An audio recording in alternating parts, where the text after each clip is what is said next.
Hallelujah. खुदावंद यीशु मसीह के खूबसूरत नाम में आप सबको सलामती हो, सबकी सलामती हो।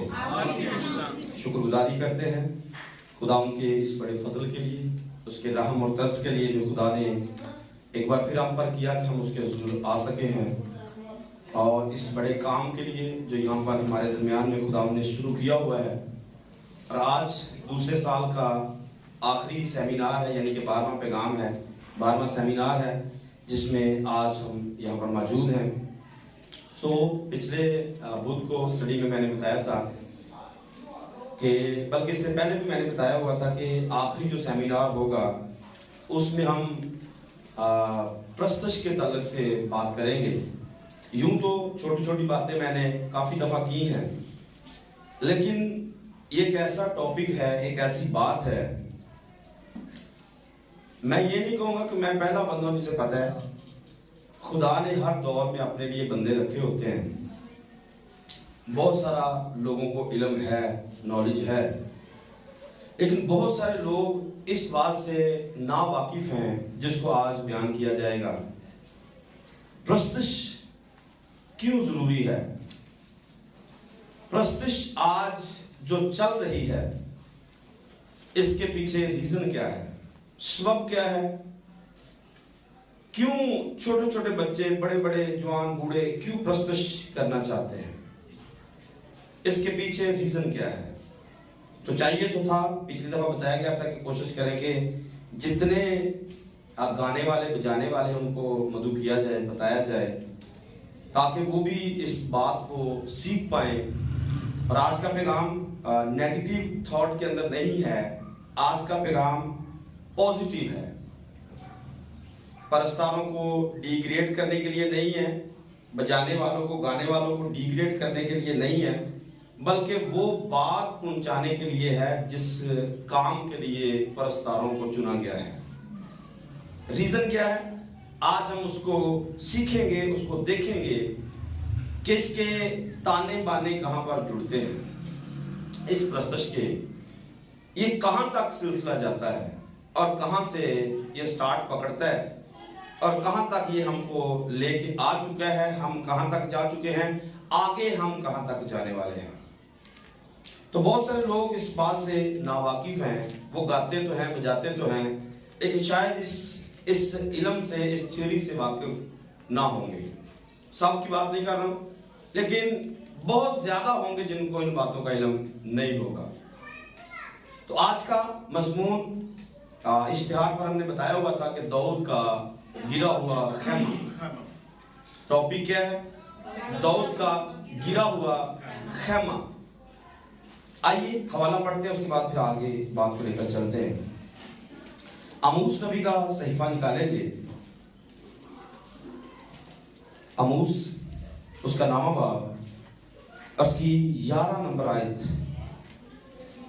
एक ही आयत पढ़ेंगे। आमूस की किताब नामा बाब और उसकी 11 नंबर आयत। कोई भी बुलंद आवाज से पढ़ सकता है। मैं उस रोज दाऊद के गिरे हुए मस्कन को खड़ा करके उसके रखनों को बंद करूंगा, और उसके खंडर की मरम्मत करके उसे पहले की तरह तामीर करूंगा। आमीन। सब बोलेंगे आमीन। आमीन। खुदा इस कलाम के वसीले हम सबों को बरकत बख्शे जो हमने पढ़ा है। यहाँ पर लिखा है कि मैं उस रोज दाऊद के गिरे हुए मस्कन को खड़ा करके उसके रखनों को बंद करूंगा, और उसके खंडर की मरम्मत करके उसे पहले की तरह तामीर करूंगा। दाऊद का मस्कन,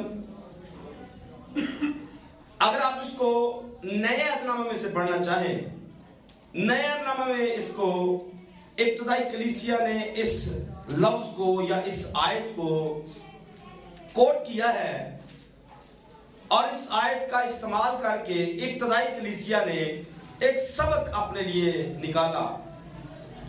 कलीसिया के अंदर जब इब्तदाई कलीसिया का आगाज हो चुका था, चंद मसले मसाइल कलीसिया के अंदर डिस्कस होना शुरू हुए।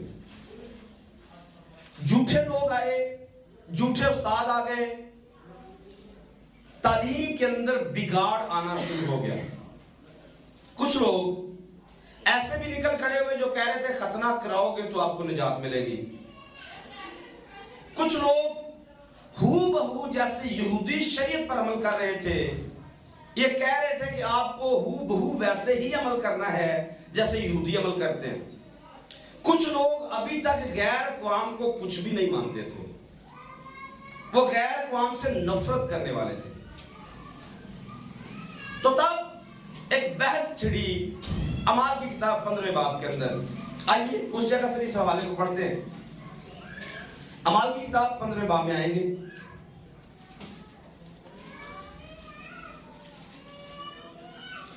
यहां से चंद आयात हम पढ़ते हैं 15वें बाब की 12 नंबर आयत से। पढ़िए, कोई भी बंदा बुलंद आवाज से पढ़िए। फिर सारी जमात चुप रही और पौलुस और बरनबास का बयान सुनने लगी कि खुदावंद ने उनकी मार्फत गैर कौमों में कैसे कैसे निशान और अजीब काम जाहिर किए। और जब वो खामोश हुए तो याकूब कहने लगा कि ए भाइयों मेरी सुनो। आमीन। इसको अभी सुनना है थोड़ा। क्या लिखा है? सारी जमात चुप रही और पौलुस और बरनबास का बयान सुनने लगी। पीछे हुआ क्या है?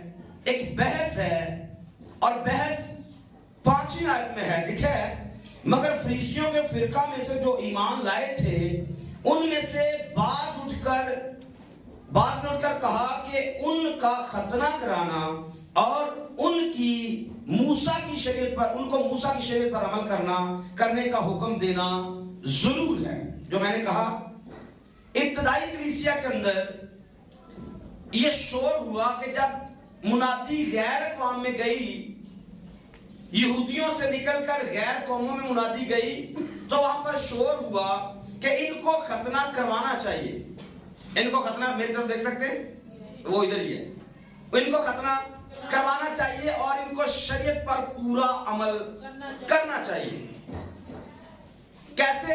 जैसे यहूदी अमल करते हैं ठीक वैसे ही गैर अक़वाम को भी अमल करना चाहिए।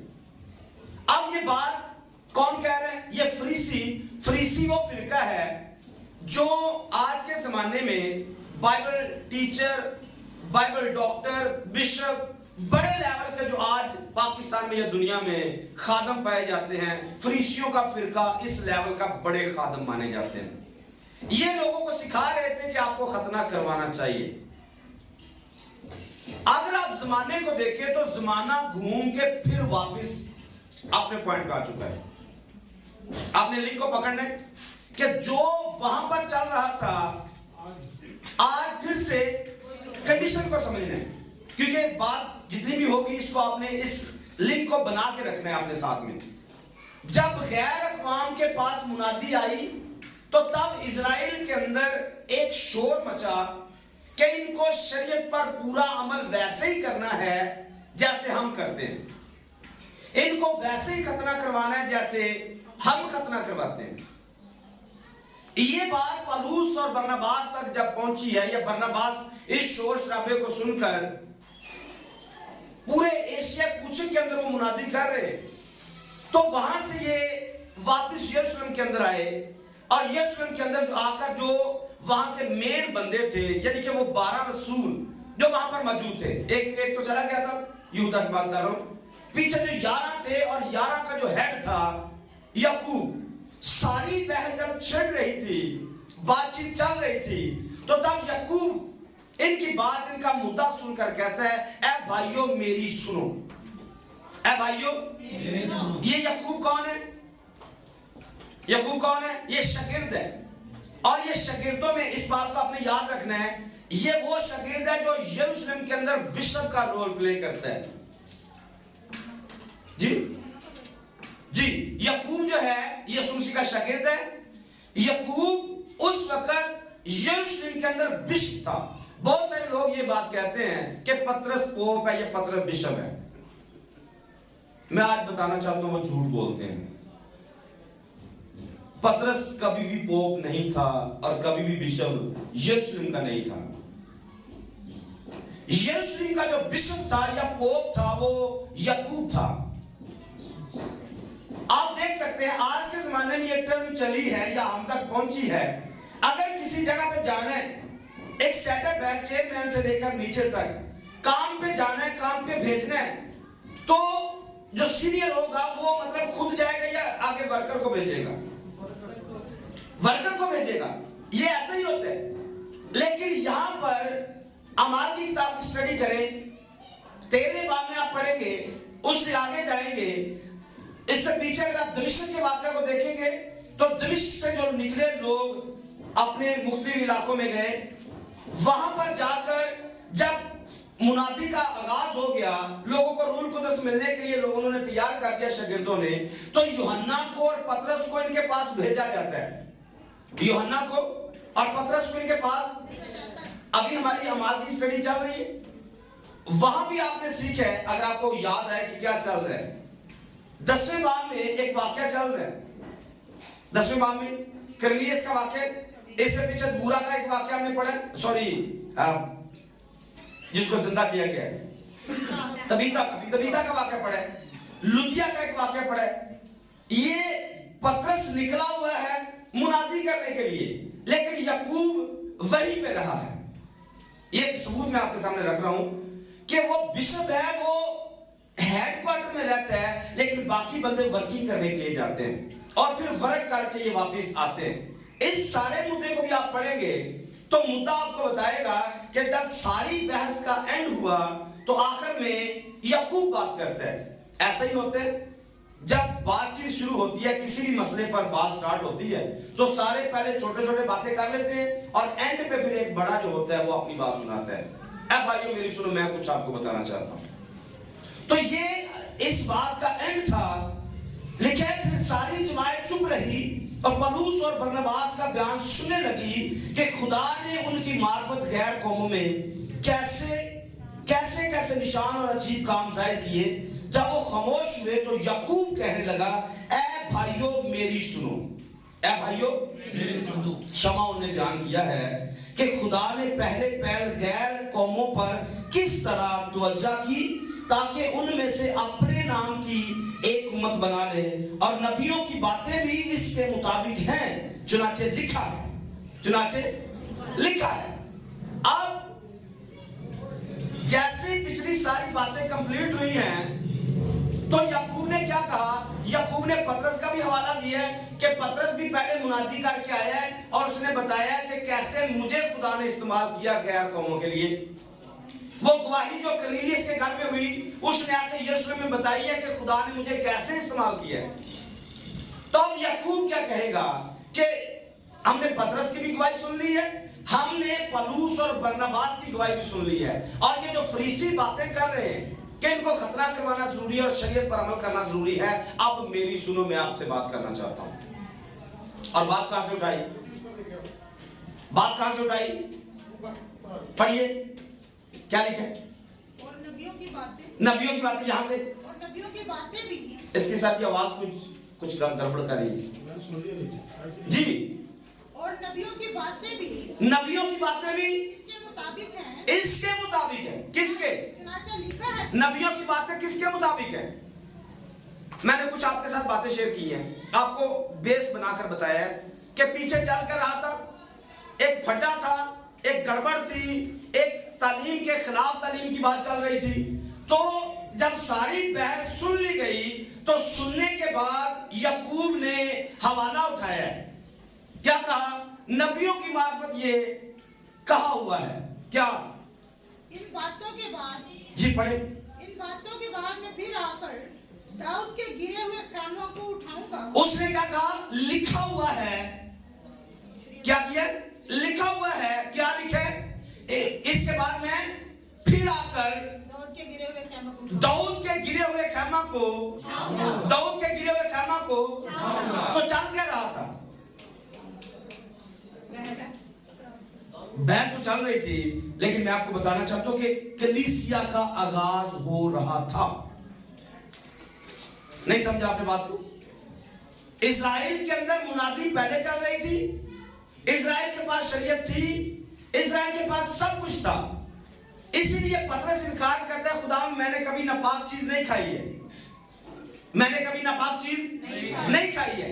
तो एक सिलसिला था, गैर कौम, बनी इस्राइल से निकलकर मुनादी गैर कौम में जा रही थी। तो गैर कौम में जब मुनादी गई तो इजराइल के लोग जो थे ये कुछ गड़बड़ करने वाले बन गए हैं। इजराइल के लोग गड़बड़ क्या कर रहे थे कि आपको शरीयत पर पूरा अमल और खतना, आपने बेश को पकड़ना है। बात बिल्कुल सादी है और छोटी सी बात है। क्या करने आपने अपने शरीयत पर पूरा अमल करने और आपने खतना करवाना है। मैंने कहा वो हालात जो वहां पर पहले थे कि इजराइल में खुदा पहले से था और खुदा गैर कौमों में आ रहा था। अब क्या है, अब खुदा पहले गैर कौमों में था, अब खुदा वापस इजराइल में जा चुका है या जा रहा है। बात को समझ पा रहे हैं? Yes no? मैंने क्या कहा, रिपीट कीजिए। आपका पढ़िए बोलिए। पहले इजराइल में काम कर रहा था और जब इजराइल से गैर कौमों में खुदा मूव हुआ तो क्या हुआ, कुछ बहसों तकरार चल रही थी। इनको गैर कौमों को ये करना चाहिए, गैर कौमों को ये करना चाहिए, ये करना चाहिए। लेकिन एक फैसला लिया गया कि इनको करना क्या है, गैर कौमों को। मैं कह रहा हूं कि आज फिर से हालात वही आ चुके। कौन से? खुदा वापिस इजराइल में जा रहे हैं और गैर कौमों का दरवाजा बंद हो रहा है। तब जब गैर कौमों का के लिए दरवाजा खुल रहा था तब इजराइल के लिए दरवाजा बंद था, और जब दरवाजा उनके लिए अब खुल चुका है तो गैर कौमों के लिए दरवाजा बंद हो रहा है। मैं आपको अलर्ट करना चाहता हूं इस बात के लिए, सबों को होश के नाखून ले ले। अगर आपने आसमान की बादशाही में जाने, अगर मूड बन जाए जाने के लिए, तो जिस जगह पर आप लगे हुए हैं उसको छोड़ दीजिए। जिस जगह पे आप लगे हुए हैं उसको छोड़िए, एक कदम आगे बढ़िए, उससे एक कदम आगे बढ़िए। अगर आप पहले 5 मिनट 10 मिनट दुआ करते हैं या 1 घंटा करते हैं, अब 2 घंटे करना शुरू करें। अगर 2 घंटे करते हैं तो 4 घंटे करें। अगर आप 1 दिन का रोजा रखते हैं, आप 2 दिन का स्टार्ट करें। 2 दिन का रखते हैं, 3 दिन का स्टार्ट करें, क्योंकि वक्त बिल्कुल खत्म हो चुका है और मैं वक्त के आखिर में मुनादी कर रहा हूं आपके सामने, क्योंकि इजराइल के लिए दरवाजा खुल चुका है। इजराइल का दरवाजा और गैर कौमों के लिए दरवाजा बंद हो रहा है, या यूं समझे कि बंद हो ही चुका है। हो गया लास्ट डे। मतलब जैसे मुर्दा अपनी आखिरी सांसें लेता है, मुर्दा अपनी आखिरी सांस, गैर कौम में अपना आखिरी सांस ले रही है। एक नहीं, कई सबूत आपको दे सकता हूं इस बात के लिए। अब नौजवान नस्ल को देखें, पूछो तौबा की है, कर लेंगे, तौबा कर लेंगे। अभी हम जवान नहीं हैं, या अभी हमने कुछ और बातें, अभी कुछ और गुनाह करने हैं। तौबा करने की तरफ आते और बपतिस्मा लेने के लिए तैयार नहीं, सही होके लवांगे, अंदर से बहाना के सही होके लवांगे। और भाई सही होके लेना तो फिर लेने की जरूरत ही क्या है, वक्त आएगा तो लेना। बपतिस्मा तो मतलब उन्होंने लेना जो गुनहगार हैं या जो निकम्मे हैं। हाँ, सही होके लेना है, सही होके बपतिस्मा लेने की जरूरत क्या है। और दूसरी बात कि सही बंदा होता ही तब है जब बंदा तौबा करके स्टेप उठा लेता है और आगे बपतिस्मा लेता है, तालीम पाता है, रूहुल कुद्दस हासिल करता है, फिर आगे सही होता जाता है। एक नया ट्रेंड है कि हम तौबा ही नहीं करना चाहते। कर लेंगे, अभी वक्त नहीं है, अभी बड़ी उम्र पड़ी हुई है। आपके पास कोई उम्र नहीं है, आपके लिए दरवाजा बंद है, आपके लिए दरवाजा, इसलिए आप जा भी नहीं सकते हैं। मैंने कहा मसीहत आखिरी सांसें ले रही है, रूहानियत का जो लेवल है, पाकीज़गी का जो लेवल है वो गिर चुका है। एक वक्त था जब आप देखते थे हजारों के हिसाब से कन्वेंशन में लोग जाया करते थे, जाते थे या नहीं? और बड़े बड़े मोटे लफ्जों में लिखा होता था बसों का इंतजाम है, खाने का भी इंतजाम है। किधर है? ढूंढे उन्हें, कोई मोटा शीशा लेकर दूरबीन से देखे किधर है वो कन्वेंशन। हाँ, किधर है वो कन्वेंशन? किधर है वो बड़े बड़े क्रूसर्ड? किधर है वो गोरे जो भाग भाग के पाकिस्तान आया करते थे? मिलने को नहीं, तलाश करने से भी नहीं मिलेंगे। हाँ, कोई टामा विरला किसी ना कभी कोई साल में किसी इस जगह पे उस जगह पे कोई ना कोई आएगा तो जाएगा। वजह, जितने आ जा रहे हैं उतनी ही सांसें सिर्फ बाकी हैं। दूसरी तरफ आप इजराइल को देखेंगे, इजराइल जो है वो बहाल हो चुका है। 2 कबीले सिर्फ वहां पर मौजूद है और पूरी दुनिया पर अपनी गिरफ्त जमा चुके हैं। क्यों? क्योंकि खुदा उनके साथ है, खुदा उनके साथ है। गैर कौमों के पास खुदा नहीं रहा है। क्यों? क्योंकि इन्होंने लापरवाही करके इन्होंने सिर्फ दुनियादारी को हासिल करने के चक्कर में खुदा के रूह को रंजीदा कर दिया। आप अपनी जिंदगी पर गौर करें, बाकी को छोड़ दें। मैंने कहा मैं कई मिसालें दे सकता हूं। अपनी जिंदगी पर गौर करें, कितनी दफा इरादा करते हैं हाँ दुआ करना शुरू करेंगे, हम बाइबल स्टडी करना शुरू करेंगे, कर पाते हैं? 1 दिन करते हैं, 2 दिन करते हैं, फिर उसके बाद दड़ाल करके फिर नीचे। और फिर क्या होता है? अगर बड़ी कोई कोशिश कर ली है, हम किसी प्रोग्राम पे जा रहे हैं, हम किसी प्रोग्राम पे जाकर भी अपने आप में पेश करना है खुदा नू, क्योंकि वो है ही नहीं। खुदा आपके पास है ही नहीं तो आपने पेश किसको करना है? सिर्फ अपनी बल्ले बल्ले या अपना चक्कर है सिर्फ।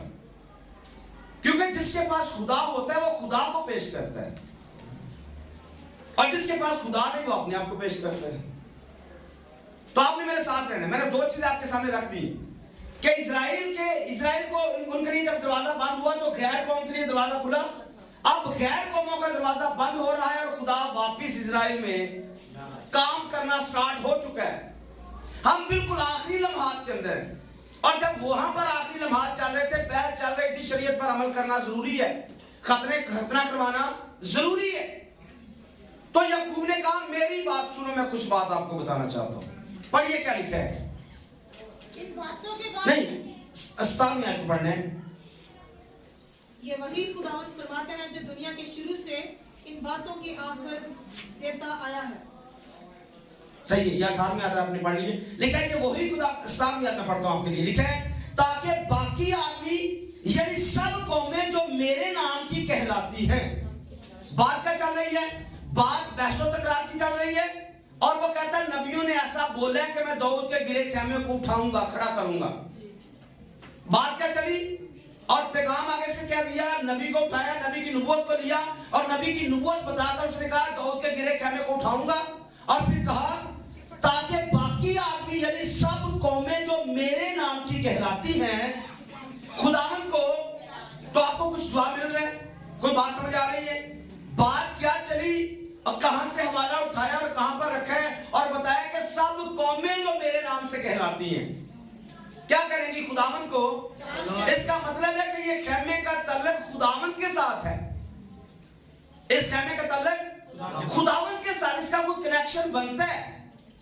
क्योंकि बिशप साहब ने जो बात यहां पर बयान की है, याकूब साहब ने, उन्होंने बड़ी दनाई की बात निकाली है कि भाई ये जो कुछ चल रहा है गैर कौमों के अंदर, मैंने शमौन की गवाही सुनी है, पलूस की सुनी है, बरनबास की सुनी है, तो बात वो चल रही है जो आमूस नबी ने पेशनगोई की है कि मैं दाऊद के गिरे हुए खेमे को उठाऊंगा, खड़ा करूंगा, और उसके टूटे हुए की मरम्मत करूंगा, और उसके खंडरात को मैं खत्म करूंगा। तो यहां उसने बात को निकाला, सारी कौमों को क्या किया है? सारी कौमों को उसने निकाला है। लाइट ऑन कीजिए, सिर्फ चलता रहने दे, इसको चलता रहे, सिर्फ लाइट ऑन कर दे। क्या लिखा है? पढ़िए, लाइट है किसके पास? ये वही खुदावंद फरमाता है, ये वही खुदावंद फरमाता है जो दुनिया के शुरू से इन बातों की खबर देता आया है। बस मेरा फैसला ये है, मेरा फैसला ये याकूब साहब कह रहे हैं कि मेरा फैसला ये है क्या? कि जो जो गैर कौम मेरा फैसला ये है कि जो गैर कौमें हैं, कौमों में से खुदा की तरफ रुजू होते हैं, गैर कौमों में से जो खुदा की तरफ रुजू होते हैं, हम उनको तकलीफ न हम उनको क्या करें? सारे बोलिए जी, हम उनको तकलीफ, क्योंकि फरीसी तकलीफ देना चाह रहे थे, ये कह रहे हैं कि इनको तकलीफ, क्योंकि अभी नए नए ये मसीह को कबूल कर रहे हैं, अभी नए नए ये मसीह को, इनको तकलीफ ना दो। आगे क्या लिखा है? मगर उनको लिख दीजिए, उनको ये लिख कर दे दो कि बुतों की मुकरहात, क्या लिखा है? याकूब ने क्या फैसला किया कि सबसे पहले उनको गैर कौमों को बता दो कि अपने बुतों की जो मकरूहात है उनको खाना नहीं है, क्योंकि खुदा बुतों से नफरत करता है। खुदा के नजदीक जिसको आपने कबूल किया है, हमारा खुदा बुत परस्ती से नफरत करता है, तो आपने इस बुत परस्ती में शामिल नहीं होना है। आगे और हरामकारी और गला नंबर 2 पर आपने हरामकारी नहीं करनी है। नंबर 3 पर जो गला घूंट कर जानवर मारे जाते हैं उनको आपने खाना नहीं है। और नंबर 4 पर लहू से फेस, आपने लहू पीना, क्योंकि खुदा लहू पीने से मना करता है। खुदा लहू पीने से, खुदा बुतों से मना करता है, खुदा मकरूहात से मना करता है, खुदा लहू पीने से मना करता है, खुदा गला घोंट कर जो जानवर मारे जाते हैं उनको खाने से मना करता है। तो ये 4 बातें इब्तदाई कलीसिया को बता दो। इसको देखना भाई, साउंड को ये बंद नहीं किया था। क्या करना है? परहेज करना। ये 4 बातों से आपने क्या करना है? परहेज करना है। मैं फैसला ये दे रहा हूं कि आपने इनको तकलीफ नहीं देनी है, आपने इनको तकलीफ गैर कौमों को, बस 4 बातें जो है वो इनको पहले बयान कर दो कि आपने 4 बातों पर अमल करना है। अगली बात क्या लिखी है जी? क्योंकि कदीम जमाना से, गौर से सुनना जी, कदीम जमाना से हर शहर में मूसा की तौरात की मुनादी करने वाले होते चले आए हैं। क्या लिखा है? कदीम जमाना से हर शहर में मूसा की तौरात की मुनादी करने वाले होते चले आए हैं। और वो हर सब्बत को इबादत, और ये हर सब्बत जब इबादत खाना में जाएंगे तो उठे सुनिया करनगे। ये लिखा है। क्या लिखा है? हर सब्बत को इबादत खानों में सुनाई जाती है। मेरी मुराद याकूब कह रहे हैं कि पहले इन्होंने सिर्फ इना दसो, इन्होंने खतरे वाले पासे ना लाओ, शरीयत वाले पासे ना लाओ, क्योंकि अभी ये तो नए यीशु को कबूल किया इन्होंने। आज तो आज जब गिरजे जाएंगे, बल्कि सबत को गिरजे जाएंगे, इबादत खाने में जाएंगे, वहां पादरी शरीयत पढ़ के सुनाएंगे। जैसे जैसे ये सुनते जाएंगे ईमान इनके अंदर बढ़ता जाएगा, और जिस बात की समझ आती जाएगी उसको कबूल करते जाएंगे। आपको शायद समझ आई है इस बात की कि जब तौबा की हमने, तब हम भी गए कौम के अंदर थे, और तब हम इतने स्ट्रिक्ट नहीं थे, इतनी बातें नहीं आती थी। आज पिछले बाइबल स्टडी में भी ये बताया गया कि शरीयत के बारे में बाप को हमने पढ़ा है, बाप की किताब को। आपने यहाँ से ऊंची बात से कहा जी ये बातें कभी नहीं सुनाई गई, ये बातें कभी, तब वक्त नहीं था, आज वक्त है। क्यों? क्योंकि हम जमाने के आखिर पे आ चुके हैं। कोई ये उस बादशाही के अंदर जाकर न कहे कि यीशु सानू देना करना पता ही नहीं सी, सानू देना करना पता ही नहीं लग गया। आज आपका उज़र खत्म हो रहा है, आज आपका उज़र, क्योंकि कदीम जमाने से मुनादी होती आ रही है और पादरी आपको कलाम सुनाते आ रहे हैं। और आज पादरी सैमुएल आ गए, कल को कोई दूसरा आएगा, तीसरा आएगा, चौथा आएगा। इससे भी गहरी गहरी बातें खुदा निकाल के देगा, ताकि कोई ये न कहे कि हमें पता ही नहीं था। लेकिन अगर कोई चर्च आएगा तो उसे समझ में आएगी, और जो चर्च आएगा ही नहीं, जो चर्च आएगा ही, उसको कुछ भी समझ नहीं आएगा। अगर आपने समझना है, फिर आपको चर्च में रेगुलर आना पड़ेगा, और चर्च में आए या ना आए, लेकिन बाइबल क्लास किसी भी जगह पे जरूर अटेंड करें। कोई अपना बाइबल टीचर रखे जिससे बाइबल को सीखे। बाइबल सीखेंगे तो बाइबल की समझ आएगी, अदरवाइज ये मुमकिन नहीं है। वापिस आते हैं, मैंने एक चीज आपके सामने रख दी है। यहां से इस बात को लिया गया कि ये जो गैर कौम की कलीसिया है, ये दाऊद का गिरा हुआ खेमा है। ये दाऊद का एक पॉइंट हमने यहां से लिया है कि बात क्या चली और वहां से याकूब ने बात निकालकर कौमों को ऐड किया है और कौमों को ऐड करके फिर उसने एक फैसला सुनाया है कि खुदा को ये तलाश करे, खुदा को ढूंढे, क्योंकि खुदा दाऊद के गिरे खेमे को उठाएगा। एक तरह से हमने एक हवाला पढ़ लिया। वापिस आते हैं नबूवत पर। नबूवत में क्या लिखा है? मैं उस रोज दाऊद के गिरे हुए मस्कन, मैं उस रोज, किस रोज? सवाल है किस रोज? मैं उस रोज। इसका मतलब है कि कोई रोज आने वाला है, कोई रोज, कोई दिन आने वाला है जिसमें दाऊद के खेमे को खड़ा किया जाएगा। दाऊद के खेमे को कोई दिन आने वाला है। इसकी आखिरी आयतें पढ़ेंगे, आखिरी 2 आयत पढ़ेंगे, 4वीं और 15वीं आयत को। और मैं बनी इस्राएल अपने लोगों को असीरी से वापस लाऊंगा। क्या लिखा है? मैं अपने लोगों को, बनी इस्राएल को असीरी से वापस लाऊंगा।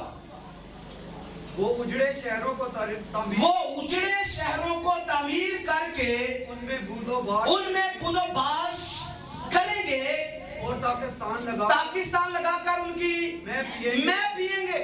वो बाग लगाएंगे और उनके फल खाएंगे, क्योंकि मैं उनको उनके मुल्क में कायम करूंगा और वो फिर कभी अपने वतन से कभी फिर जो मैंने उनको बख्शा है निकाले ना जाएंगे। खुदावन तेरा खुदा फरमाता है। ये खुदावन का फरमान है कि जब मैं बनी इस्राएल को फिर वापस ले आऊंगा, और अब की बात जब मैं बनी इस्राएल को वापस लेके आऊंगा, तब ये अपने मुल्क से कभी निकाले नहीं जाएंगे। और जब ये निकाले नहीं जाएंगे, तब मैं दाऊद के गिरे खेमे को खड़ा करूंगा। जब बनी इस्राएल वापस आ जाएंगे, तब मैं क्या करूंगा? दाऊद के मस्कन को, उसके खंडरात को मैं फिर से भरूंगा, फिर से तैयार करूंगा, फिर से मरम्मत करूंगा। अगर आप इसका टाइटल पढ़ना चाहें तो टाइटल के ऊपर लिखा हुआ है मुस्तकबिल में इस्राएल की बहाली। तो ये वायदा किसके साथ है? वायदा इस्राएल के साथ है। और याद रखिए, जब तक गैर अक़वाम बीच में मौजूद है, इस्राएल का खेमा खड़ा नहीं हो सकता है, दाऊद का खेमा खड़ा नहीं हो सकता है। हमने पहले एक पॉइंट को देखा है कि जो याकूब ने इस हवाले को कोड किया है, उसने इसको गैर कौम के साथ मिला दिया है कि गैर कौमें खड़ी हो रही हैं और गैर कौमों को मिलाया जा रहा है। गैर कौमें जो है ये दाऊद का खेम है।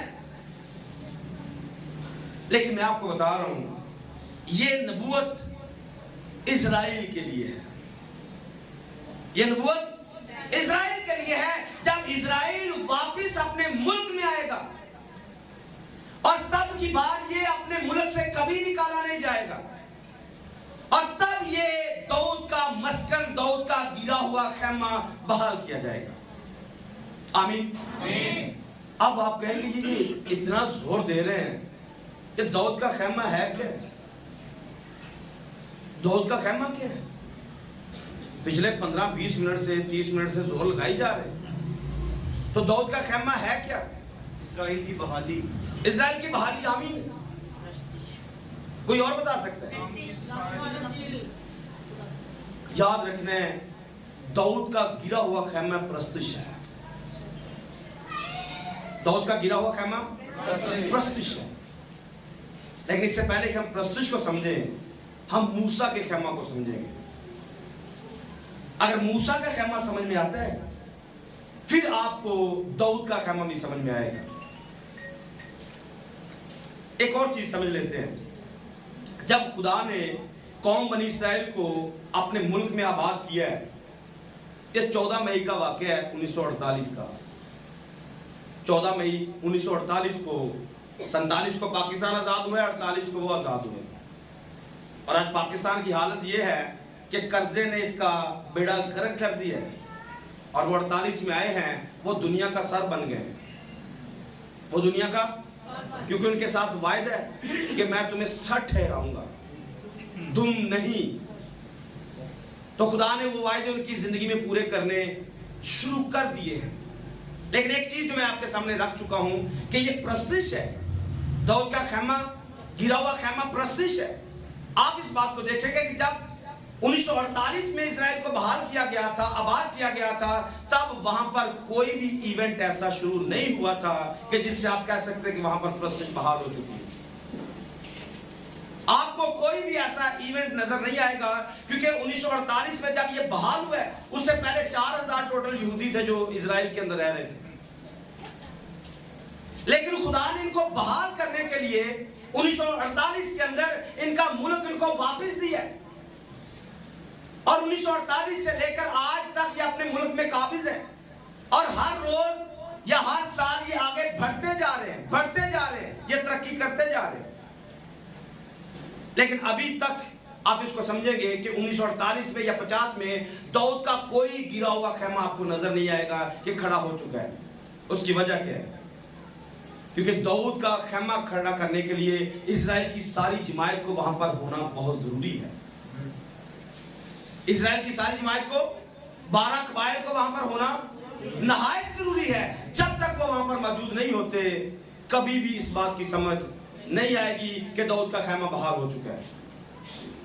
आमीन। कुछ और पढ़ लेते हैं।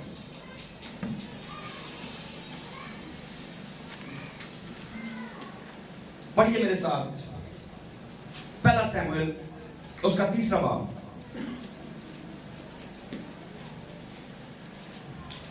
बल्कि 3रे बाब से पहले हम पहले बाब की 30वीं आयत को पढ़ लेते हैं।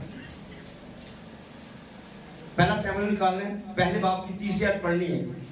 और उसको पढ़ने से पहले एक चीज और आपको बताना चाहता हूं। मूसा का जो खेमा है, इसको गश्ती खेमा कहा जाता था। गश्त करना, गश्त का मतलब होता है घूमना, चलता फिरता, और कई दफा इसको गाली के जिम्मे में भी लिया जाता है, इसलिए मैंने डिफाइन किया थोड़ा। गश्ती खेमा यानी कि घूमने वाला, और इसको गाली के तौर पर जो बंदा जिसके घर में कदम टिकते नहीं है, घूमता रहता है, उसको गश्ती कहा जाता है, यानी कि घूमने वाला, घूमने फिरने वाला। तो ये खेमा 40 साल तक बियाबान के अंदर गश्त करता रहा है। यहां से उठाया वहां, वहां से उठाया वहां, मतलब बियाबान में 40 साल तक उनके साथ साथ चलता रहा। यहां से उठाते वहां पर ले जाते, यहां से उठाते वहां पर ले जाते, जहां पर खुदा कहता वहां पर वो रुक जाते, अदरवाइज ये चलते ही रहता था। और वहां से स्टार्ट करके 400 साल तक ये खेमा इज्तिमा बनी इस्राइल के अंदर बना रहा है। और ये रखा कहां पर गया? ये सैला के मुकाम पर रखा गया। अब पढ़िए जरा यहां से पहले बाब की 30वीं आयत को। ये शख्स हर साल अपने शहर से सेला में रब्बुल फाज के हुजूर सिजदा करने और कुर्बानी गुज़राने को जाता। ये हन्ना का शोहर है, और इसके बारे में लिखा है हर साल ये सैला में जाते रब्बुल फाज के हुजूर सजदा करने को। और ये जो सैला का मकाम है, ये सामरिया के अंदर है, सामरिया के पास है, सैला का मकाम है, जहां पर शमूएल नबी था, और शमूएल नबी को यहां पर ही रखा गया, और शमूएल नबी यहां पर ही हुकूमत काजी का काम कर रहा था। यहां पर ही उसने सौल बादशाह को भी मुकर्रर किया है। ये वही एरिया है जहां पर खुदा का खेमा रखा गया, और मूसा ने यहां पर या यशवा के वसीला से यहां पर मुंतकिल किया गया है। 40 साल बियाबान में गश्त करने के बाद यहां सैला के मुकाम पर इन्होंने खेमा इज्तिमा को खड़ा कर दिया है। अगली बात को समझना है, इसके और भी हवाला है इस बात को समझने के लिए कि ये सैला के अंदर था, लेकिन एक हवाला काफी, क्योंकि आगे बातें ज्यादा हैं। सैला के मुकाम पर खेमा इज्तिमा रखा हुआ है। एक वक्त आता है कि जब इनकी लड़ाई, बनी इस्राइल की लड़ाई फलस्तीनियों के साथ हो जाती है। आप इस वाक्य आपको याद है? बनी इस्राइल की लड़ाई फलस्तीनियों के साथ होती है, और खुदा नहीं चाहता था कि फलस्तीनियों के साथ इजरायली लड़े। लेकिन इजरायली अपने अंदर गुरूर के अंदर थे, तकब्बर के अंदर थे कि खुदा हमारे साथ है, खेमा खुदा का हमारे पास है, अहद का संदूक हमारे पास है, खुदा हमारे पास है, हम जीत जाएंगे। लेकिन परमिशन खुदा से ली नहीं थी। हुआ क्या? दी एंड क्या हुआ? देखिए 4थे बाब में आइए, पहले शमूएल में 4थे बाब की याद में तो पढ़िए।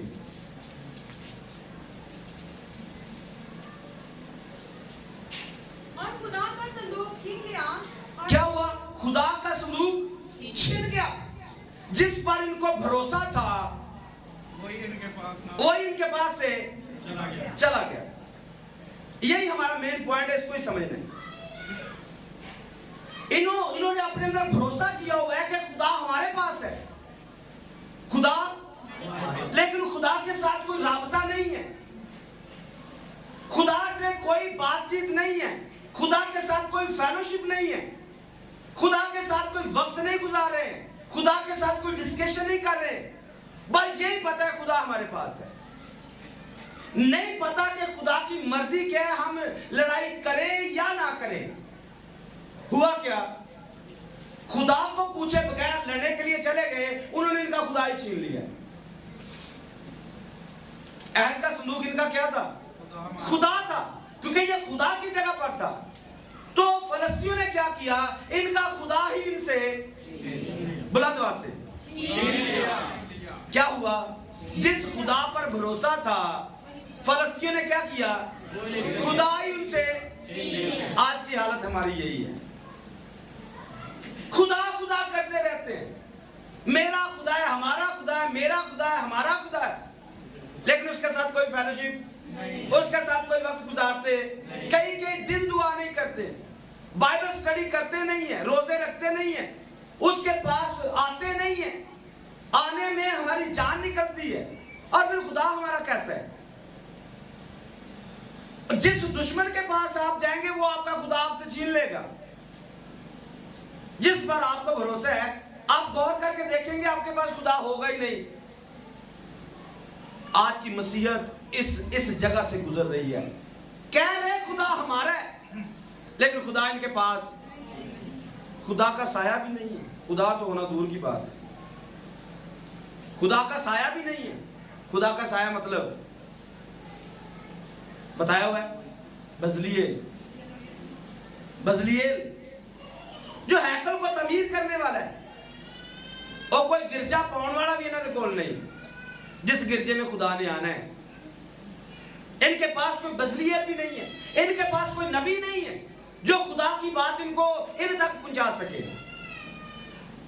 तो दावा क्या है, खुदा हमारा है। उन्होंने क्या किया है, उन्होंने खुदा ही छीन लिया। क्यों, क्योंकि खुदा की मर्जी के मुताबिक ये गए नहीं। पढ़िए पहला शमूएल 4 बाब की 21 आयत को। और उसने उस लड़के का नाम यकबूद रखा और कहने लगी हशमत इस्राएल से जाती रही। जब अहद का संदूक छिन गया तो एक बेटा पैदा हुआ, यकबूद उसका नाम रखा गया, और उसका मतलब क्या निकला, हशमत इस्राएल से जाती रही। इसलिए कि खुदा छिन गया। इसलिए मैंने यही कहा है ना, अहद का संदूक नहीं, उन्होंने खुदा छीन लिया। और जब खुदा जिंदगियों से छिन जाता है, फिर खुदा की हशमत, उसकी बुजुर्गी, उसका एहतराम, उसकी इज्जत जिंदगी में, खानदान में, घराने में, चर्च में नहीं रहती है, उसकी गैरत हमारे अंदर नहीं रहती है। और आज जिंदगियों में गैरत खत्म हो चुकी है, ऊपर से लेकर नीचे तक सबको टटोल के देखें, खुदा की गैरत अंदर नहीं है। वो गैरत जो पौलुस के अंदर है, मैंने तुम्हारी निस्बत एक से करा दी है, मैंने तुम्हारी निस्बत एक दूल्हे के साथ करा दी है। और दूल्हे का नाम क्या है, बोलिए, दूल्हे का नाम क्या है, यीशु। हम लोगों को यीशु के साथ नहीं, अपने साथ जोड़ना चाहते हैं, यीशु के साथ नहीं, हम अपने साथ जोड़ना चाहते हैं, अपने चर्च में जोड़ना चाहते हैं, खुदा के साथ नहीं। क्योंकि हशमत हमारे अंदर से जाती रही है, खुदा की गैरत, कलाम की गैरत हमारे अंदर से जाती रही है। जिस काम के लिए उसने हमें अपना सौंपा था, हमने उसकी कदर नहीं की है, हम अपने चक्रों में पड़ चुके हैं। फख्र कर रहे खुदा हमारे पास है, और भाई दूर दूर तक भी खुदा आपके पास नहीं है। और खुदा जिसके पास होता है, उसका साया पड़ने से बीमार अच्छी हो जाती है। वो कह देता है कोड़ी बादशाह हो जाते हैं, मुर्दे जिंदा हो जाते हैं। हमारे पास ना जिस्मानी ठीक हो रहे, ना रूहानी ठीक हो रहे, दोनों तरह से हम कुछ भी नहीं कर पा रहे। और दावे के खुदा हमारे, क्योंकि हमने खुदा के साथ लोगों को छोड़ना खत्म कर दिया है, अपने साथ जोड़ना शुरू कर दिया। अजमत अंदर से जाती रही है, खुदा की इज्जत हमारी जिंदगियों से जाती रही है। और यही हाल इजराइल का था। मैंने कहा मूसा के खेमा को समझ रहे हैं, आपको दाऊद का खेमा नजर आएगा, क्योंकि इसी के अंदर वो छुपा हुआ है। ऐद के संदूक की हालत क्या थी, नबियों की हालत क्या है, सौल की हालत क्या है। इस फलस्तीन के अंदर कितना फर्क है। आप मैप पे ढूंढ के देखिए कितना फर्क है। यरूशलेम से तकरीबन 8 किलोमीटर के फासले पर है। वहां पर यह 70 साल तक रहा है। यह ऐद का संदूक 70 साल तक यरूशलेम से तकरीबन 8 मील के फासले पर यह पड़ा हुआ है। सैमुएल मौजूद है, 20 साल तक सैमुएल वहां पर मौजूद था सैला के अंदर। लेकिन यरूशलेम के अंदर या सैला के अंदर ऐद का संदूक नहीं लेकर आ सकते, तवज्जो ही नहीं है किसी की। सौल आ जाता है, इसको नबियों में अंदर इसका शुमार होता है। मसा शुदैक बादशाह है, हुकूमत इसके पास है। 40 साल गुजार देता है, यह भी ऐद के संदूक को खुदा की जगह पर वापस नहीं लेके आया। खुदा की जगह पे वापस ते मूसा का खेमा जो होगी रहा, कुर्बानियां तड़ाताड़ खिंची जाओ, कुर्बानियां खिंची जाओ, ईदा मनाई जाओ, दायकियां चंदे ले जाओ, सारा कुछ खिंची जाओ। लेकिन खुदा वहां पर, खुदा किसी और फलस्तीनियों के घर बैठा हुआ है, खुदा किसी और जगह पे बैठा हुआ है। 70 साल तक ये गैर कौमों के पास पड़ा रहा है। क्यों? क्योंकि सैमुएल भी जुर्रत नहीं कर पाया इसको इसके मुकाम तक लाने के लिए। सौल 40 साल तक बादशाही करता है, नहीं लेकर आ सका है। 10 साल तक दाऊद भी इसको अपनी जगह पे नहीं लेके आ सका है। इस ऐद के संदूक को दाऊद भी नहीं लेके आया है। उसका रीजन कुछ और भी है। एक और वाला पढ़ लेते हैं, 7वें बाब में आइए, पहला सैमुएल 7वां बाब, उसकी दूसरी आयत को देखिए। और जिस दिन संदूक करीब से यरीम में रहा, तब से एक मुद्दत हो गई, एक मुद्दत हो गई, यानी 20 वर्ष गुजरे। 20 वर्ष गुजरे। और इस्राएल का सारा घराना, इस्राएल का सारा घराना खुदावंद के पीछे नोहा करता रहा, खुदावंद के पीछे नोहा करता रहा। नोहा करते रहे। क्या का संदूक हमारे पास नहीं? कितने साल? 20 साल तक रोते रहे हैं, लेकिन जुर्रत करके वहां से ऐद का संदूक पास नहीं लेके आए। जिंदगी कैसे गुजर रही? रोने में, नोहा करने में। और नोहा आज के दौर में उठाइए, कर्जे की लानत जा नहीं रही है। कर्जा उतारने के लिए कर्जा लेना पड़ता है, उसको उतारने के लिए सूद लेना पड़ता है, सूद को उतारने के लिए चीजें बेचनी पड़ती हैं, और चीजें बेचते बेचते हम कंगाल हो जाते हैं। यहां तक कि हम चर्च में चंदा देना, दायकी देना, शुक्रगुजारी देना, घर में पादरी को आना, सब कुछ बंद हो जाता है। लानत हमारी जिंदगी में डेरे कर लेती है। सिवाय रोने के कुछ भी जिंदगी के अंदर नहीं है। लेकिन उस खुदा को घर में नहीं लेके आ सकते हैं, जिस खुदा के आने से बरकत जारी होती है, कर्जे लानतें दूर होती हैं। उस घर को जिंदगी के अंदर नहीं लेके आते हैं, उस खुदा को जिंदगी के अंदर नहीं लेके आते हैं। रोते रहते हैं, दुखों में, मुसीबतों में, प्रॉब्लम में, हर तरह के प्रॉब्लम को हम फेस करते हैं, लेकिन खुदा को घर में नहीं लेके आते हैं। जिस खुदा के, एक खुदा के आ जाने से आपकी जिंदगी बदल सकती है, आपका घर खानदान बदल सकता है। यही हाल इजराइल का था। 70 साल तक, 20 साल तो सैमुएल के दौर के अंदर है, और 40 साल फिर आगे सौल बादशाह की बात आती है। और सौल बादशाह की तो क्वालिटी बड़ी खास है। लिखा हुआ है कि जब ये बादशाह बना तो ये 10वां हिस्सा दायकियां अपने लोगों से लेकर अपने नौकरों को खिलाता था। 10वां हिस्सा लेकर हैकल में कहां पर खिलानी है भाई? हैकल की तो जरूरत ही नहीं है। 10वां हिस्सा सौल बादशाह लेता और अपने मुलाजमों को देता और वो खाते थे, जबकि दस्तूर ये नहीं था। दस्तूर हैकल के अंदर जाने के लिए था, और हैकल के अंदर निजाम ही नहीं। हाँ, हैकल में कुर्बानियां हैं, धड़ाधड़ करी जाओ, जो कुछ दिल में आता है करी जाओ। आज की कलीसिया की हालत भी यही हो चुकी है, धड़ाधड़ जो दिल में आता है करी जाओ, लेकिन खुदा जो सुकून दे सकता है उसके साथ कोई राब्ता नहीं है। खुदा के साथ कोई राब्ता नहीं है, और उसको अंदर लाने के लिए भी कोई जुस्तजू नहीं है। सौल का वक्त गुजरा है, खुदा ने दाऊद को चुना है। और दाऊद के बारे में क्या कहा? मेरे दिल के मुआफिक मुझे मिल गया। पढ़ लेते इस वाले को भी। 13वें बाब में आइए, पहला सैमुएल 13वें बाब की चौथी आयत को पढ़िए जी। लेकिन अब तेरी सल्तनत कायम ना रहेगी, अब तेरी सल्तनत कायम ना रहेगी, क्योंकि खुदावंद एक शख्स को खुदावंद ने एक शख्स को जो उसके दिल जो उसके दिल के मुताबिक के मुआफिक है, तलाश कर लिया, खुदा ने तलाश कर लिया। और खुदावंद ने उसे अपनी कौम का पेशवा ठहराया। इसके अंदर भी 1 2 3 भेद नहीं, बहुत ज्यादा भेद मौजूद है कि दाऊद को क्यों चुना गया और क्यों कहा गया ये मेरे दिल के मुआफिक है। आज लोग एलिगेशन लगाते हैं, ये कौन सा दिल के मुआफिक है? गुनाह कर रहे हैं। उसके पीछे रीजन फर्क है। आप यीशु मसीह को उठाइए, दाऊद को उठाइए, एक पॉइंट पर खड़ा करके देखिए, आपको दाऊद और यीशु दोनों एक ही नजर आएंगे। और तब ये 1000 साल बादशाह के अंदर जाकर आप देखेंगे इजराइल अपने बादशाह दाऊद की तलाश करेंगे। इजराइली अपने बादशाह, और दाऊद इनका यीशु होगा। इनका दाऊद यीशु होगा, क्योंकि यीशु ही दाऊद है। और पीछे वो अपनी तस्वीर दिखाता है, मसीह अपनी तस्वीर दिखाता है। ज़बूर 22 में, ज़बूर 69 के अंदर, और भी कई ज़बूरों के अंदर। आप 40 से लेकर आगे ज़बूरों को पढ़ना शुरू करें, आपको 45 ज़बूर तक यीशु ही यीशु नजर आएगा। 48 ज़बूर तक नजर आए, आप देखेंगे आपको नीचे से लेकर ऊपर तक पूरा सेटअप नजर आएगा। इस कदर नबूवत से भरे हुए ज़बूर है जो दाऊद ने लिखे हैं, क्योंकि यीशु उसके अंदर रहकर सब कुछ लिखवा रहा है।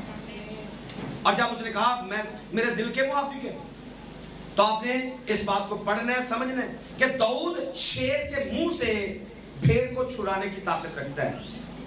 दाऊद क्या करता है? आप यहां पे है ना?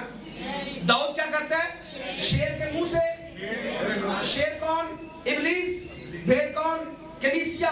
दाऊद कौन? यीशु। यीशु इब्लीस के मुंह से कलीसिया को निकालने की ताकत रखता है। दाऊद तस्वीर पेश करता है यीशु मसीह की। और जैसे वो दाऊद उस गोलियत का सर विनाश करता है, यीशु इब्लीस का सर विनाश करता है। इसलिए वो उसके दिल के मुआफिक है। ये मैंने एक वजह आपके सामने रखी है। और अगली बात, जब उसको बुला लिया गया तो पीछे सौल को बताया तेरी हशमत तुझसे, तेरी बाशे तुझसे। दोबारा पढ़िए साहब को, 4वीं आयत को पढ़ना है। लेकिन अब तेरी सल्तनत कायम ना, अब तेरी सल्तनत कायम ना रहेगी, खुदावंद ने एक शख्स को खुदावंद ने एक शख्स को जो उसके दिल के मुताबिक है तलाश कर लिया है। क्यों? एक मैंने वजह आपको पहले बताई है, एक दूसरी वजह। आइए ज़बूर की किताब में चलते हैं। ज़बूर 132 निकालिए, पहले ऐसे पढ़ेंगे।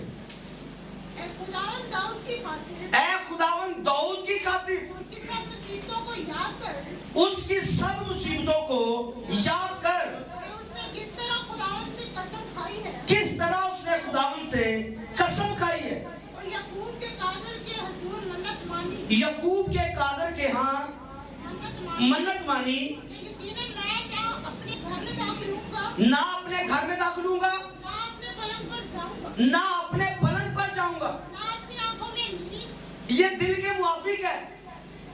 क्या कह रहे हैं? ना अपने घर में जाऊंगा, ना अपने घर में जाऊंगा, ना अपने पलंग पे जाऊंगा, ना आंखों में नींद। ये खुदा के दिल के मुआफिक है। ये नहीं कि सुता है तो सुता ही है। कोई घर की गैरत नहीं है, कोई कलीसिया की गैरत नहीं है, कोई खुदा की गैरत नहीं है। लम्बियां तान तान सुता है।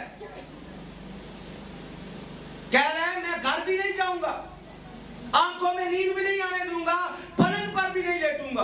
ना अपनी पलंग हम तो बड़े बड़े अच्छे फैंसी पलंग बना रहे हैं ताकि नींद मीठी हो जाए। तो चलो लम्बे पहिए तो फिर सवेरे कोई 8-10 बजे जाग आए। क्यों?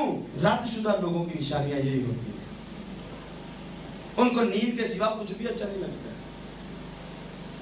नींद के सिवा एक जुमला और बोलना चाहता हूं, ये खास जो अब्बे उनके लिए, जो घर के सरबराह उनके लिए। अब्राहम ने क्या किया? खुदा के साथ जब बातचीत चल रही थी तो क्या हुआ उसके साथ? नींद आ गई है। अब्बे को बोलिए, अब्बे को औलाद 400 साल की फाए लगी है ते जेडे अब्बे सुते रहंदे ने उन्हां दी औलाद फाए लगी रहिंदी जेडे अब्बे सुते रहंदे ने उन्हां दी औलाद गुनाह दी गुलाम रहंदी है पिट के मार जो टेल लाड़ो तौबा नहीं करते वजह क्योंकि अब्बिया ने 100 की उम्र लगाई है इसलिए औलाद ठीक नहीं होती है। पढ़िए आगे। ना अपनी पलकों में झपकी आने दूंगा, ना अपनी आंखों में झपकी आने दूंगा जब तक खुदावन के लिए कोई जगह और याकूब के कादिर के लिए मस्कन ना हो। कैसी बात है। मैं सोऊंगा नहीं, आंखों में नींद आने, बोलिए आंखों में नींद आने अपनी बात करें, अपने हाथ रखिए यहां पर हाथ। मैं आंखों में नींद नहीं आने दूंगा जब तक चर्च में एक बंदा ना लैंदा बंदा ना लैंदा बाइबल स्टडी जी बंदे ना लैन दे मैं सोवांगा नहीं। आमीन। मुश्किल है, घर बनाना तो दूर की बात है, मार पानी देना तो असि ते बंदा नहीं नाल लैके आंदे और कई दफा हम खुद भगा देते हो नहीं इतने कुछ नहीं, तकलीफ सही नहीं भाजो तो हम खुद अपने हाथों से बर्बाद कर देते हैं और अंदर इरादा कर लेते हैं उधर तक सोना नहीं जब तक गिरजा खाली नहीं कर लेना। मिशन बना लेते हैं चर्च खाली करने का। ऐसे गैरतमंद होते लोग, गैरतमंद कहेंगे, हाँ कहेंगे, इनको गैरतमंद कहेंगे। अपने पापा का काम कर रहे हैं जैसे उसके पापा ने अपनी पहुंच के साथ ऊपर से आसमान से फरिश्तों को गिराया, ये भी सांप और स्पोलिए यही काम कर रहे हैं, पूरी वफादारी कर रहे हैं, गिरजियों बंदे कड़ने ही कड़ने। लेकिन ये क्या कहता है, मैं अपने खुदा के लिए जब तक जगह ना बना लूं मैं सोऊंगा नहीं। कोशिश करके देखें, सुकून मिलेगा, जिंदगी सफल हो जाएगी, जिंदगी यहां पर भी अच्छी गुजरेगी, आने वाली जिंदगी में हमेशा आप खुदा के साथ रहेंगे। पढ़िए आगे, फिर क्या लिखा। देखो हमने इसकी खबर इफ्राता में सुनी। आमीन। इसको यहां पर रोकते हैं, कुछ और बातें पढ़नी। क्या हमने पढ़ा है, सोऊंगा नहीं जब तक खुदा के लिए मस्कन ना बना लूं। ये मस्कन बनाना चाहता है, खुदा के लिए मस्कन बनाना चाहता हूं। इसको कोई समझा सकता है। सैला जाके वे उसे ब्याह ही, क्या ख्याल है। मैंने पीछे बताया सैला में मूसा का खैमा पड़ा हुआ था, कुर्बानियां हो रही थी, लोग धड़ाधड़ इबादत पे जा रहे थे, लेकिन इसको किसी और बात की फिक्र है। इस दाऊद को किसी और बात की फिक्र लगी हुई है, क्योंकि जो खैमा इज्तिमा के अंदर चल रहा है वो शायद दुरुस्त नहीं है, वो शायद वहां पर ज़िबा करने का काम चल रहा है, वहां पर सिर्फ जानवरों को ज़िबा किया जाता है, ज़िबा करने के अलावा कुछ भी वहां पर नहीं है। पाली साहब कहते ना हक खून बहाया जा रहा है, वहां पर उसे पता है खुदा नहीं है, उसे एक घर चाहिए, ऐसा घर जिसमें खुदा रह सके, और इसके लिए फिर वो दिन रात एक करेगा। इससे पहले कि वो हैकल को डिजाइन करे या उसका सोचे, उससे पहले एक खैमा खड़ा करेगा। एक हवाला पढ़ते हैं, दूसरा तवारीख निकालिए, पहले बाब की 30 आयत को देखिए। और सुलेमान सारी जमात में जबून के ऊंचे मकाम को गया, क्योंकि खुदा का खैमा इत्मा जिसे खुदावन के बंदा मूसा ने बियाबान में बनाया था वही था, लेकिन खुदा के संदूक को दाऊद करीब यारीम से उस मुकाम में उठा लाया। गौर से सुनना जी, यही हवाला हमारा मेन हवाला है जिसमें हम दाऊद के खैमे को समझ रहे हैं या समझ सकते हैं। दोबारा से पढ़िए। सुलेमान सारी जमात समेत जबून के ऊंचे मकाम को गया, क्योंकि खुदा का खैमा इज्तिमा जिसे खुदावन के बंदा मूसा ने बियाबान में बनाया था वही था। यहां पर मैंने आपको पहले बताया ये वही था। आगे क्या लिखा है, लेकिन खुदा के संदूक को दाऊद करीब योरीम से उस मुकाम में उठा लाया था। ये क्या करता है? दाऊद क्या करता है? खुदा के संदूक को करीब यरीम से उस मकाम पर उठा लाया था जो उसने उसके लिए तैयार किया था। इसने कोई अलग मस्कन तैयार किया है, यहां पर अलग तैयार किया है।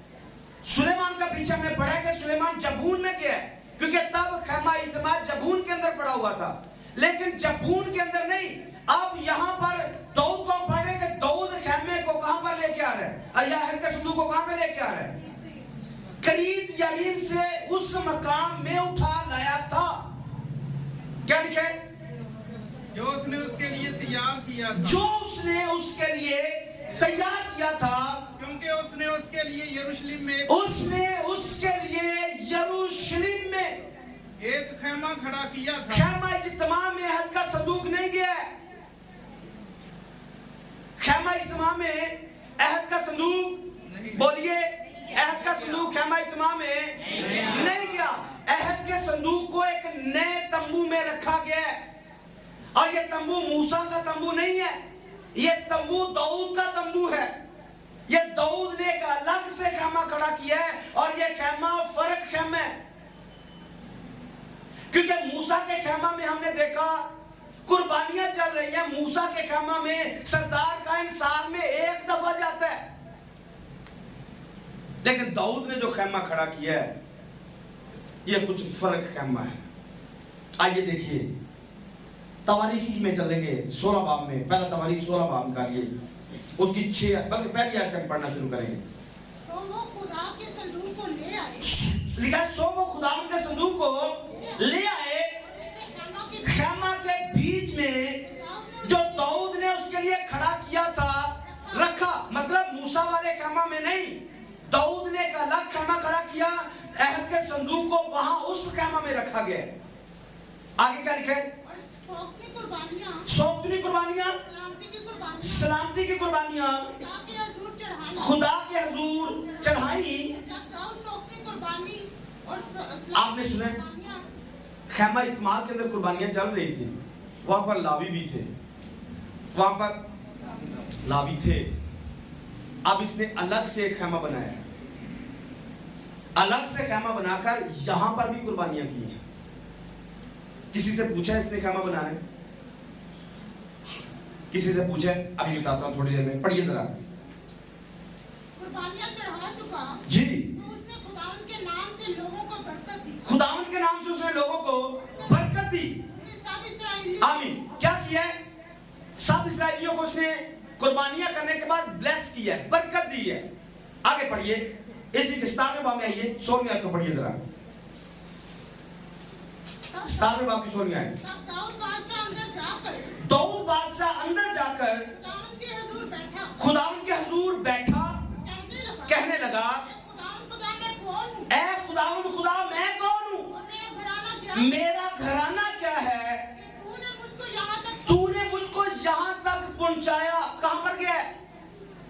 बादशाह बना दिया, बेड़ आमीन। नहीं, ये बात सही, आमीन। बादशाह बना दिया, बेड़ खाने से इसको लिया है, बेड़ साले से बादशाह बना दिया, आमीन है। बात हम खैमे की कर रहे हैं। खैमे के अंदर अहद का संदूक है, अहद के संदूक के पास, खैमे में अहद के संदूक के पास बैठा है। खुदा के साथ मुलाकात करवा दी है। आपने समझा इस बात को? खुदा के साथ मुलाकात, खुदा के साथ दाऊद का गिरा खैमा क्या है? नहीं समझ में आया? खुदा के साथ मिलाप करवा देना। साल में एक दफा आपका सरदार कायन जाता है कफारे का लहू देकर। दाऊद जा रहा है, डायरेक्ट जाके अहद के संदूक के पास बैठा है। दाऊद जाके अहद के संदूक के पास बैठ गया है। इसे डर नहीं आ रहा है कि मेरे अंदर गुनाह हुआ तो मैं मर जाऊंगा। इसे डर नहीं आ रहा है कि मैंने गुनाह किया तो मर जाऊंगा। डायरेक्ट अहद के संदूक के पास बैठा हुआ है। जैसे आज परस्तारों को डर नहीं आता है। परस्तारों को डर, जैसी मर्जी कंडीशन में आ जाते हैं, मजबा के ऊपर दावा, मेरे गाने से खुदा आ गया। नेगेटिव नहीं है, इसको पॉजिटिव देख के समझे, सोच के देखे मैंने क्या कहा है। डर नहीं आ रहा है, खुलेआम आ रहे हैं, जिस मर्जी हालत में आ रहे हैं। पिछले पैगाम में बताया था, सूखे बाल, बिखरे बाल कोड़ी की निशानी है, कपड़े फटे हुए कोड़ी की निशानी है, कपड़े ऐसे ही पहन के आ रही हैं, बाल खुले छोड़ के आ रही हैं, जा रही हैं, जिस हालत में भी है। डर नहीं आ रहा है, दाऊद को डर नहीं आ रहा है। कुछ और पढ़ने मैंने, देखिए इसको और थोड़ा पढ़िए। और ये खुदा तेरी नजर में छोटी बात है, ये खुदावन और ये ऐ खुदा तेरी नजर में छोटी बात थी, बल्कि तूने अपने बंदा के घर के हक में आइंदा बहुत दिनों का जिक्र किया है। तूने खुदा मुझे ऐसा ऐसा माना मुझे तूने ऐसा मान लिया कि मैं बड़ी मंजिलत वाला आदमी हूं, लेकिन है क्या? भेड़ा चराने वाला। इसके घर में इबादत होती है, इसके भाई से बुलाना भी पसंद नहीं करते। जब मूसा इसके घर में कुर्बानी चढ़ाने के लिए आते हैं, मीटिंग इस इलाके में होती है, ये भेड़ बकरियां चरा रहा होता है, हालांकि मखसूसियत इसकी होनी थी, लेकिन इसको बुलाया भी नहीं किया। ये इतना छोटा आदमी है। तो दाऊद क्या कह रहे हैं, खुदा मैं कोई बड़ा तगड़ा बंदा सा मैंने तू बड़ा तगड़ा बना ले, जबकि मैं ऐसा नहीं था। कहां पर बैठा हुआ है? अहद के, मेरे साथ रहिए, कहां पर बैठा हुआ है? क्या परस्तारों को ये कहना नहीं चाहिए जी? क्या कहना चाहिए?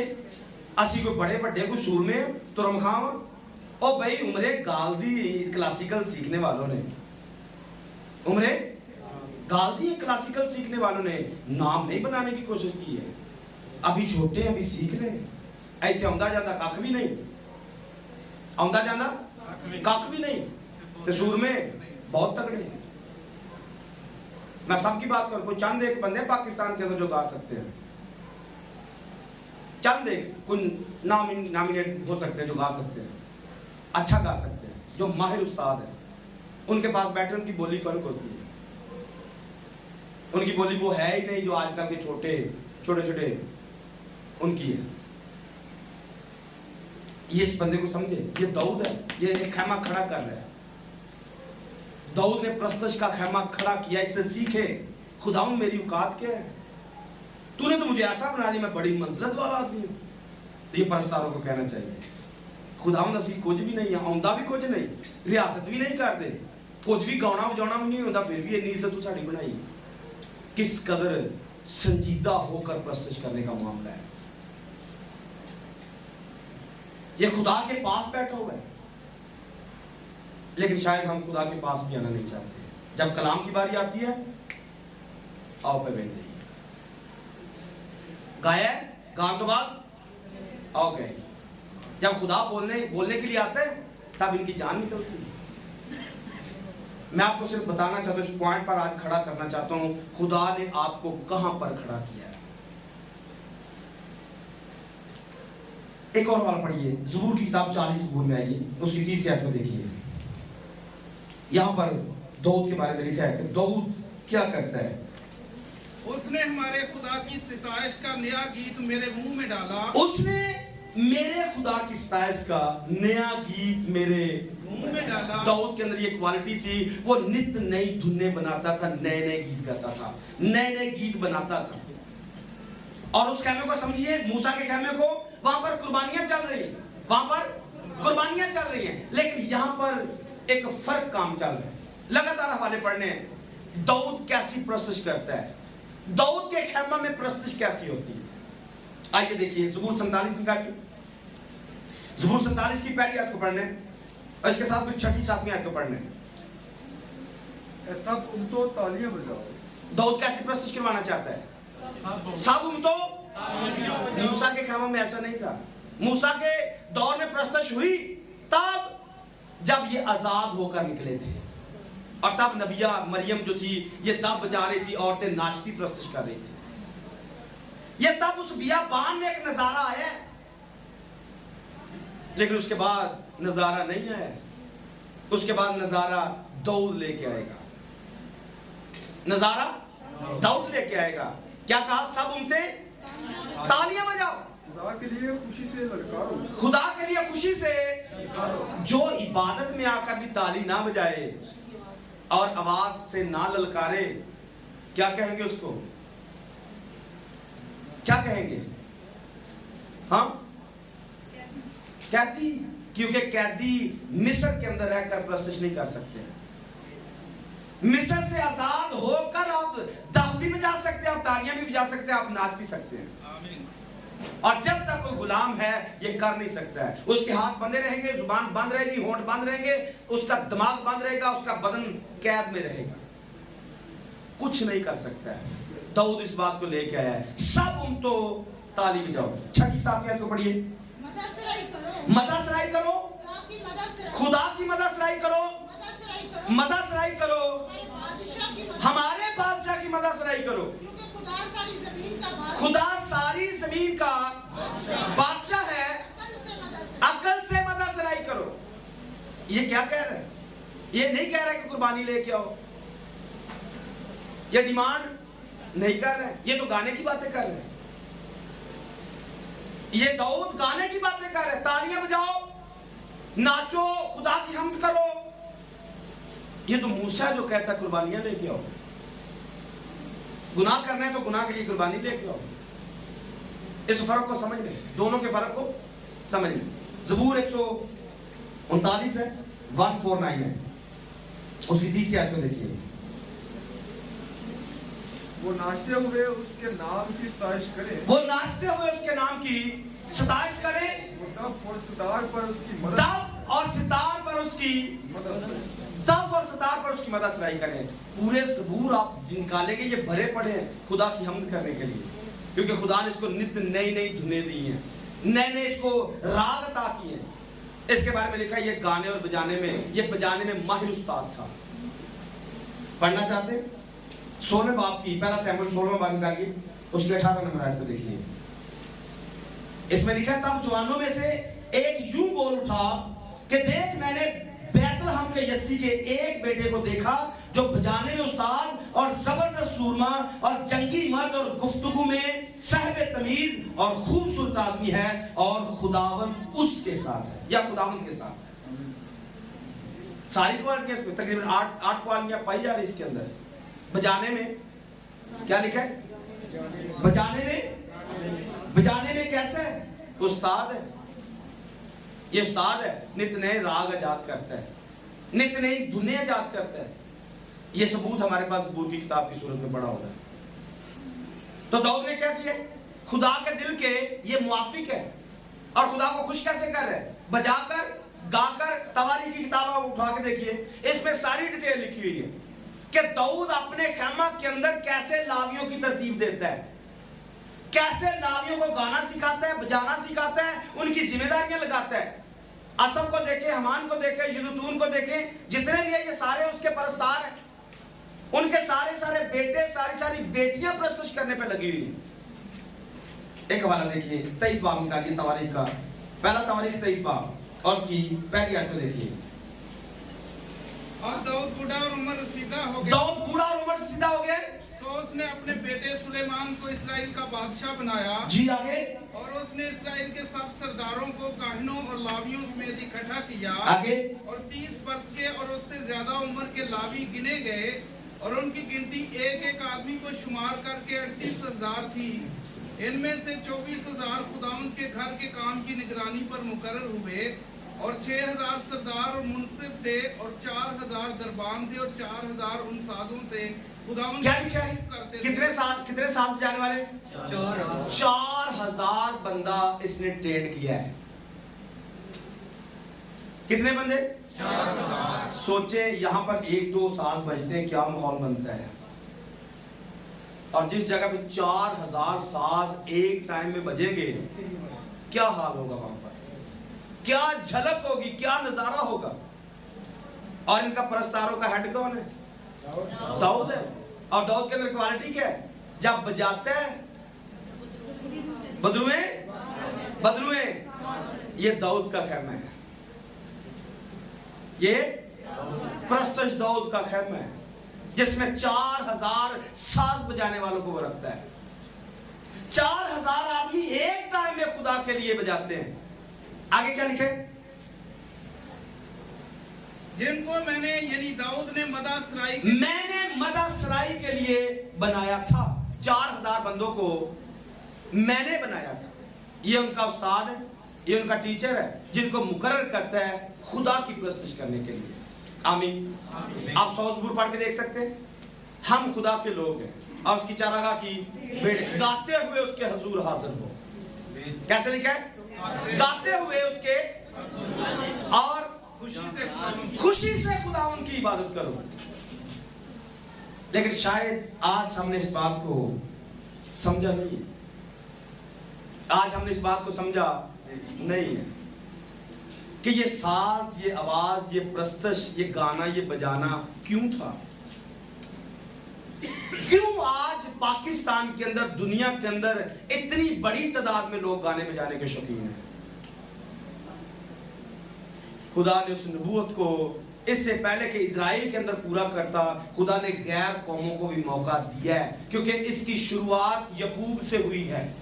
उसने कहा सारी कौमें खुदावंद की तलाश करेंगी, सारी कौमें, और खुदावंद की तलाश करने के लिए जैसे दाऊद ने खुदावंद को तलाश किया है, उसके खैमा के अंदर जाकर उसके अहद के संदूक के पास बैठ जाता है। गैर कौमें भी उसकी हजूरी में उसी तजर्बे को हासिल करें जो तजर्बा दाऊद ने अपनी जिंदगी के अंदर रखा।